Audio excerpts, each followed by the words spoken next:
new rising star, far-left activist Hasan Piker. The New York Times calls the viral streamer, quote, made for the manosphere, in their glowing profile detailing his good looks, fashion choices, and influence over Gen Z. From AOC saying, oh, there's all this money coming in to conflate criticism of Israel with anti-Semitism. Let's go. I am sorry. After October 7th, this is not about criticism of Israel or the Israeli government. I think I'm going to go to jail, by the way. That's like, okay.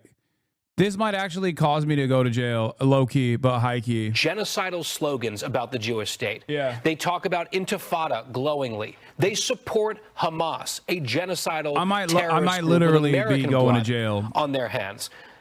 It is a fallacy to pretend, oh, we can't criticize the government of Israel. That is not the issue here. Congratulations to all my haters, bro. You did it. All the liberals. Constantly. At least the nickname fits.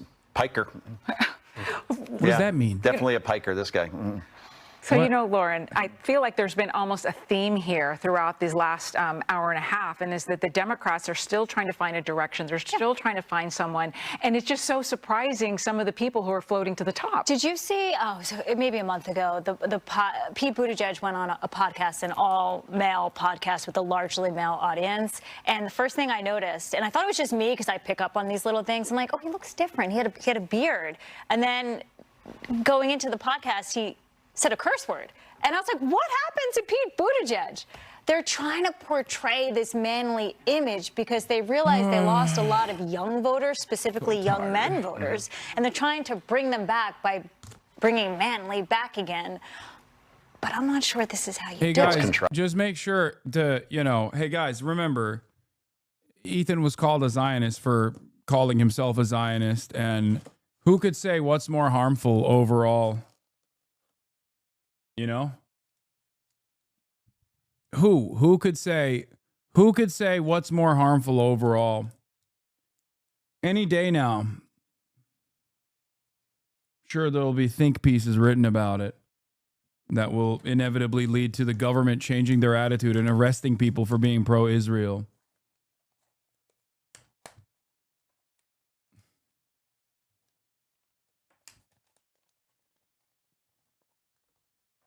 Anyway,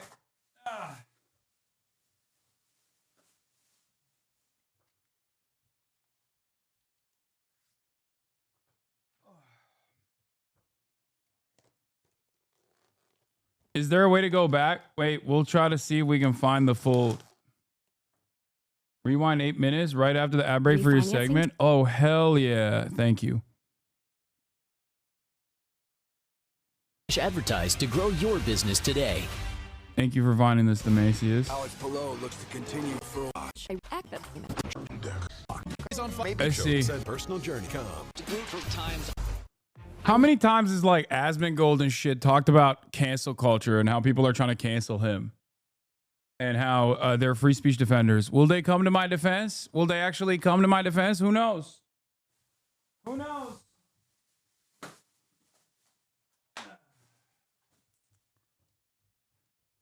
Harris Faulkner, and this is America's most Diving headfirst into the manosphere to woo male voters ahead of 2028.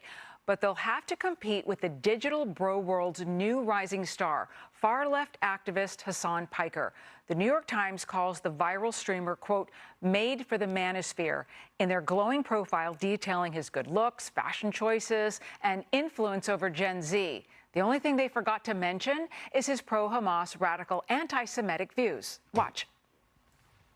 October 7 was a retaliation for an ongoing apartheid. Doesn't matter if rapes happen on October 7. Like, that doesn't change the dynamic. Any kind of Zionist tendency should be treated in the same way as being a oh, hell yeah. Okay, respect.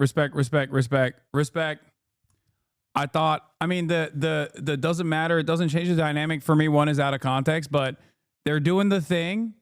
They're doing the thing where they show actual full-blown quotes.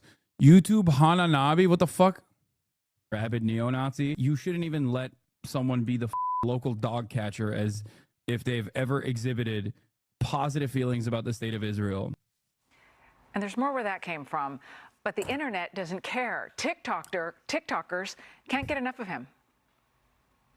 He's intelligent, he's tall. I think Hasan Piker is the picture perfect man. He is just so fine. And the fact that he's politically smart as well. Very smart. He has very interesting, very creative ideas. He achieved a lot. He is not the kind of guy to tell you that he loves you. He's the kind of guy to show you with his actions. Okay. He's got lawmakers wrapped around his finger, too. AOC and Bernie Sanders sat down on his YouTube show last month to lawmakers talk about wrapped around his activist fingers. Mahmoud Khalil. I wish I could get them.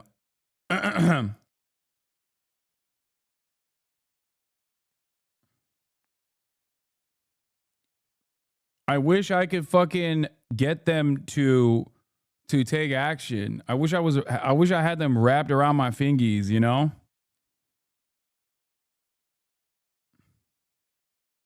You run Congress now? Oh my God, bro. They're doing the thing. They're doing the thing. They're literally saying shit that you wish was the reality, where they're like, oh, he doesn't just control the media, he controls Congress now. It is pretty crazy to have Fox News coming out and behaving in this like insane manner.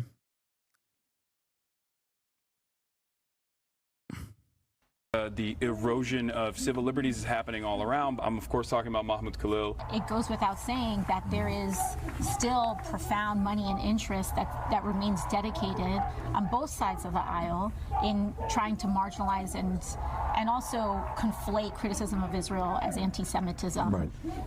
And we have to be very aware of that. Lauren, that was March 20th, okay? Yeah. Two sitting members of Congress went on a podcast hosted by someone who said in November of last year, it doesn't matter if rapes happened on October 7th. And AOC right now is being talked about as the future of the. Yeah, I mean, most people in the media understand what that quote is, by the way. Like, they do.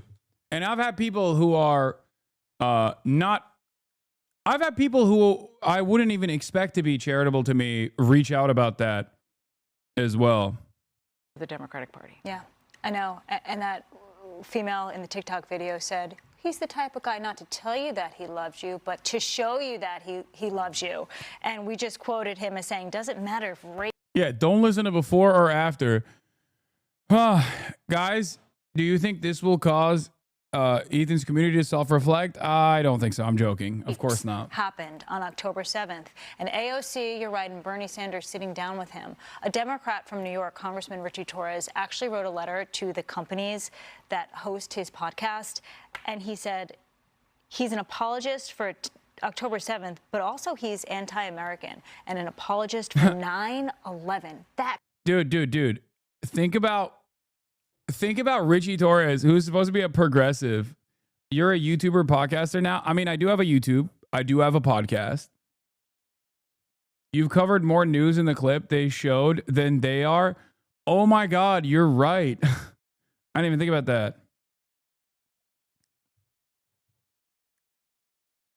coming from a New York Democrat, sitting member of Congress. So as this is now, as he's being hailed as the hero, for Democrats, just look into the things that are coming out of his own mouth and what other people in his party are saying about him. You know, Conch, it's just so striking how people will just become so enamored with someone no matter what they say, no matter what they do. Yeah, like Luigi Mangione, right? Who's raised more than $500,000 as a GoFundMe page, a guy who shot a father of two in the back about 5 blocks north of here in New York City.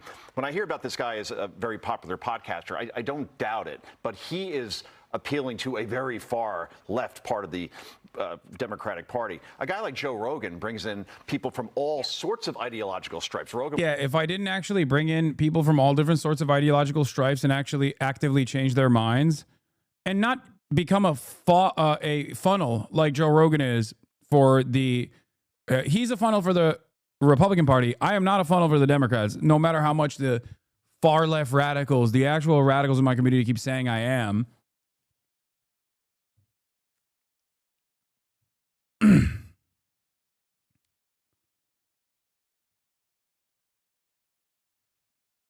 You literally went on Theo Vaughn. What the fuck are they talking about? I know. That's what it is. That's what it is. That's what it is. That's what it is. That's what it is. It's like, hey, you're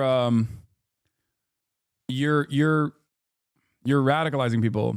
And I'm radicalizing them away from what this shit is. Ironically enough, I am de-radicalizing people from being right-wing. And hopefully I am de-radicalizing people from being right-wing in the liberal fashion as well. Was a Democrat for a very long time, once supported Bernie Sanders, and now he's bringing in all sorts of different people, 12 million people a day on his podcast. Look, this guy has said, to Lauren's point, he advocates for violence against Israelis, or at least says it's no big deal. He cheers on. It's not. All right. If we're just making stuff up, hey, respect. Cutie McBitty, thank you for the 50 gifted subs to a radical Antifa terror operative. Remember, that was the shit that was popping first Trump administration. Now what's popping is we went from radical Antifa to radical Islamist Hamasabbi. Oh my God, we're gonna have someone in mainstream media call me Hamasabbi by accident. Oh my God. Now that's defamation. Oh, whatever. No, you guys are fucking crazy. No, dude. No, I am a fucking public figure. You guys are delusional. Okay? Unless they say something so insane with actual malicious, provable malicious intent, which the editorial team of Fox News is not going to make that mistake. Okay? Even if I had him dead to rights with defamation, like I might have Ethan with his own acknowledgement, why the fuck is every one of my Amerifats in the audience literally constantly talking about litigation, bro?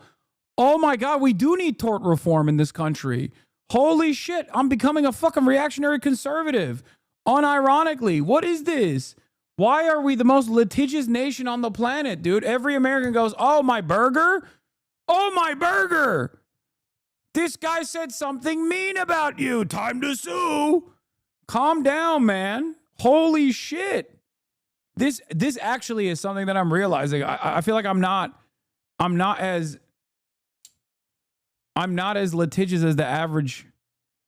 I'm not as litigious as the average American is, I think. Islamic terrorist. He's a guy who says if you're pro-Israel, therefore you're a neo-Nazi. And what does the New York Times do? I mean, yeah, thank you for saying that, because I do believe that. Yes, I think that if you're a Zionist, then yeah, you believe in a fascist ideology. Why does that offend you? Maybe you should, I don't know, re-examine that. Maybe you should think about that a little bit.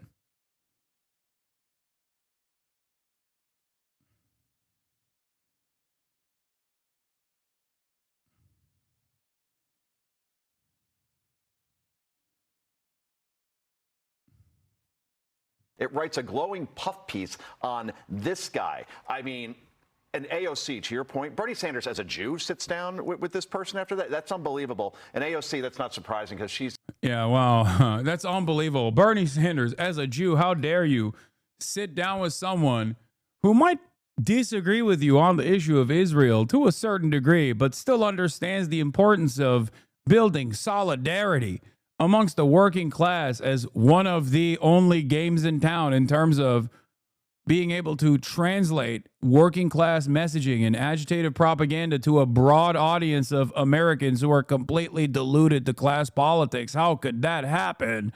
Wow. Dude, something that I always find very funny, and I've mentioned this before, is the proclivity of Christian Zionists to call out Jewish people in a way where they literally act like they are more Jewish than the Jewish person. It's like it almost, I guess, gives them permission to be hateful and anti-Semitic. I see WASPs doing this shit all the fucking time. What comes to mind immediately is Missouri's very own Josh Hawley telling a liberal Zionist from Next, an organization that literally is An organization that in and of itself is not particularly anti-Israel, okay? It literally is pro-Israel. It's a pro-Israel organization.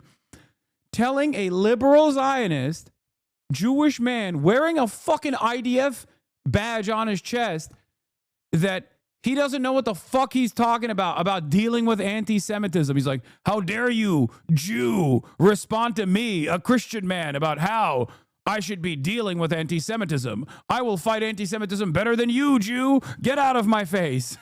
Like,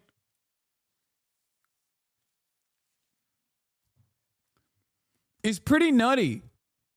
American WASPs that are pro-Israel literally think they are the Pope of the Jews, okay? Not any Jewish person, just they are the real arbiters of or designators of who is true to the faith and who isn't.